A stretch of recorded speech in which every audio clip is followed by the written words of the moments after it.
Consensuel. Vient encore la santé, même chose, réduire les déserts médicaux, soutenir l'hôpital public, sécuriser l'approvisionnement des médicaments.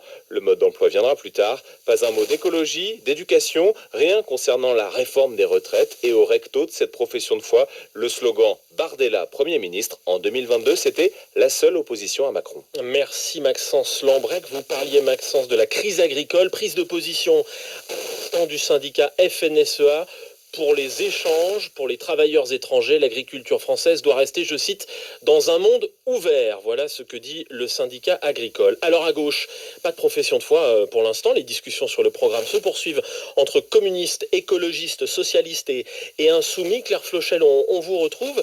Mais sur la question des investitures, sur la question des candidats, il y a beaucoup de tensions en ce moment. Oui, tout semblait pourtant aller à merveille. Hier, même Jean-Luc Mélenchon, aux 20h de France 2, a affirmé que la règle que les partis de gauche s'étaient donnée, c'est, je cite, de jeter la rancune à la rivière. Eh bien, depuis ce matin, c'est une toute autre histoire. Les insoumis et les socialistes se disputent sur les circonscriptions. Cet accord du Front populaire, on le rappelle, prévoit 229 circos pour les insoumis, 175 pour le PS, 92 pour les écologistes et 50 pour les communistes. D'après un insoumis, les socialistes reviennent sur cette répartition. Mais chez les socialistes, on explique surtout que les insoumis